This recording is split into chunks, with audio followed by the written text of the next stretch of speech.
Hey YouTube, welcome back to our Candles Cartel YouTube channel. In today's video, I'll be showing you guys how we make our Mother's Day themed candles with these beautiful flower embeds on the top. All right, let's go ahead and get started. Alright, so starting off with our beautiful flowers, I'm going to be pouring some coconut wax into my silicone flower mold. And I did get this mold a few years ago off of Amazon. I'm pretty sure they still have it available, if not something very similar, but it was very inexpensive and it's a great tool to have.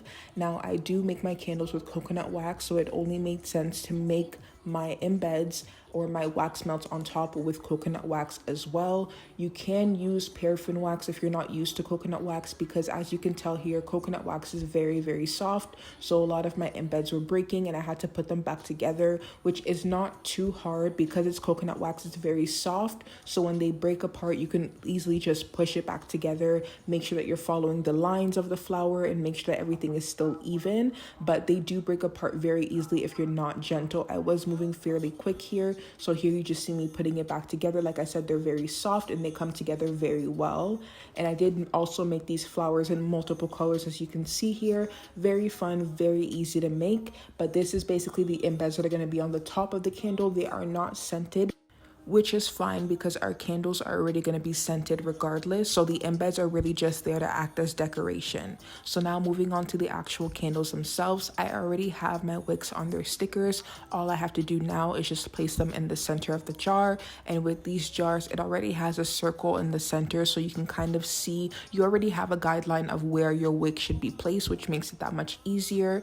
And then once that's done, I already have my wax melting on the side. So I'm just going to go ahead and make sure that it is cool down to the proper temperature. I'm going to go ahead and secure my wicks, and then we're going to go ahead and start pouring and repeating the process for each candle. Now, if you guys are making candles and you guys still need help in terms of how much fragrance oil to put in each candle, I do have a completely free wax and fragrance reference guide that will be linked in the bio below. So make sure you guys check that out. It is completely free, and it just shows you basically if you're using about an 8-ounce jar, this is how much wax is actually going to be in there, and this is how much fragrance you should be using. Now, I do use 9% fragrance oil, but you can use less or more depending on which wax you're using, which wicks you're using. It really just is up to preference, but that's what I use to make my candles smell amazing every time.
Now that all the candles have been poured and have also had time to set overnight, I'm going to go ahead and remove the wick centering tools, and then I'm going to go in with my wick trimmer just to trim the wick down some. I will be placing the embeds on top of the wick, so I do want enough space so I can make sure that it is centered properly, and then I will go ahead with a final cut when all the embeds have been placed. But after the candles have set overnight, I'm just going to go in with my wick trimmer, trim the wick, and then start placing my embeds.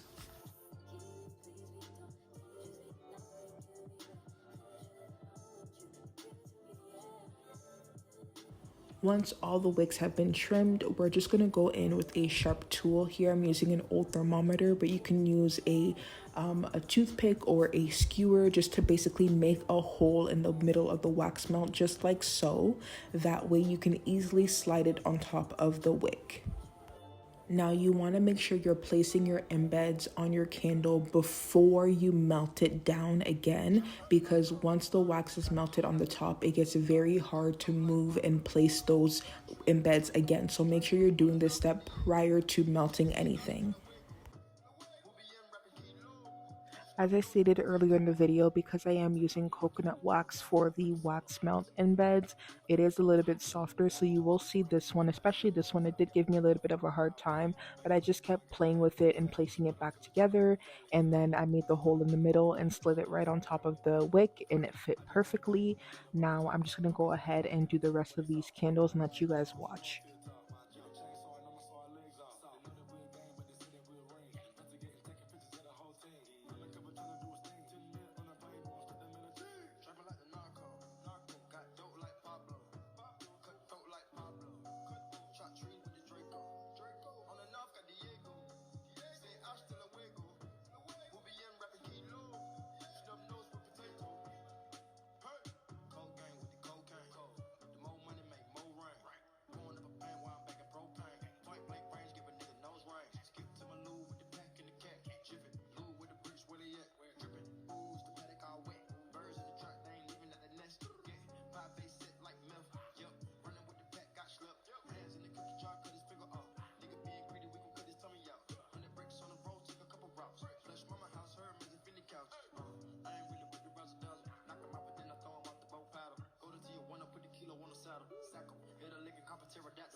So there is really no reference as to how your embeds should be placed. The best advice I can give in the situation would just be to go based off of creativity.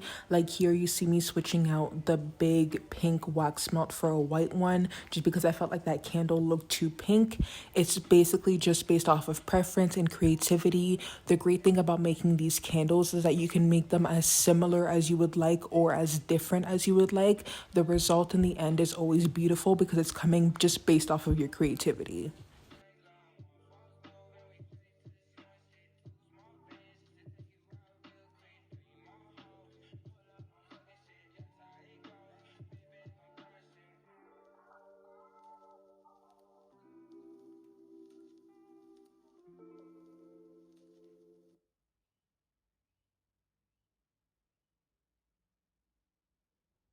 Let's take this overboard now. I want you to feel that heat, and we can ride the boogie, share that beat of love.